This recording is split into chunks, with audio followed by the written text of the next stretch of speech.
separated from their ailing parents, vulnerable adults being put into unlicensed group homes. Those are just a few of the guardianship problems 7 investigator Heather Catallo has been exposing since 2017. Your series of stories really helped to enlighten. The problem is even greater than I thought. Well, now the Attorney General and other state leaders are taking notice. Heather joins us now with a look at what's changing. Heather? Well, after we exposed major problems in the probate courts, the Attorney General and some of the state Supreme Court justices formed a new elder abuse task force. And they're working right now to make several changes to the law, including requiring professional guardians to become certified. It's hard to watch your loved ones suffer. How can this happen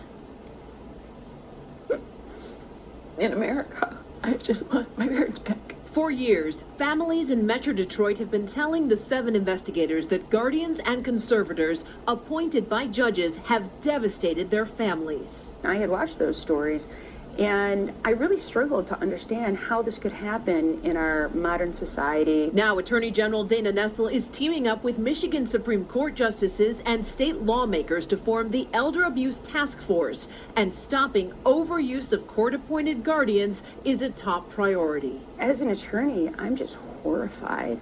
I see cases, frankly, where there are civil infractions for traffic tickets, where there is more time and energy and effort put in by the attorneys and by the judge and by the witnesses than there is when you have a person made a full guardian of another human being. And that's atrocious. Nessel and Assistant Attorney General Scott Teter want to require professional guardians to be certified. You could go out this afternoon and have business cards printed up, stick up a sign, and you're a professional guardian.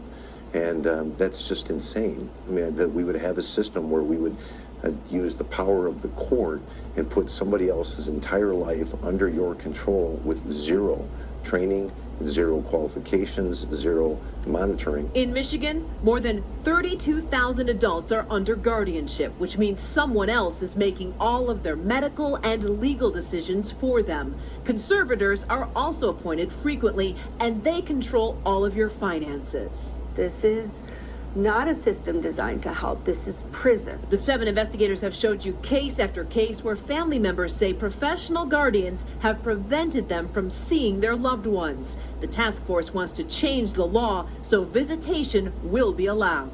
Making certain that if an adult child is not made the guardian, that there is a damn good reason for that, and that the judge has to explain that in full. The task force also wants to require testimony from doctors in court prior to a guardianship being granted. I think medical testimony should be mandatory.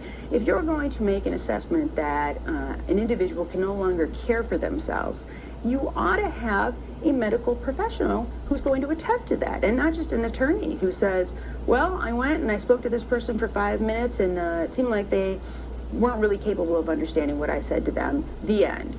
And that's astonishing to me. The 7 investigators also exposed how some local courts use Attorney General appointed public administrators whose job is to open estates after someone dies as guardians. What can you do to make sure the office is not allowing people to be misused in a role that they're not really intended for in the statute? If we are able to corroborate information that these PAs are not acting properly, I have no problem terminating their service. We don't supervise the guardianship side. That's the court's responsibility. But we have repeatedly run into judges who use the language, I'm appointing, John Smith, the public administrator, and I assume that's to lend some added credibility to that appointment when they know that's absolutely legally incorrect. The task force also wants to establish basic rights for the family of someone who's put under guardianship, so you will know what you're entitled to under the law. And they're planning some new rules on the accountings that you'll have to file if you're in charge of someone's finances. That legislation is being worked on right now. We're going to continue to track this. Some legislation is already underway. They're looking at trying to introduce more coming up in the fall. But finally, a lot more oversight is coming to the courts. And you're making so much ground, especially with the woman who wants her parents back, right? That one is still underway. We're monitoring it very closely. We're going to be back in court next week. Yeah, it's so important. Any adult who's under a guardianship, they need to be protected. They need to be taken care of properly. So great job to you, and it's great that this is getting noticed by the Attorney General. Thank you. Following it every step of the way, taking action. Thank you, Heather.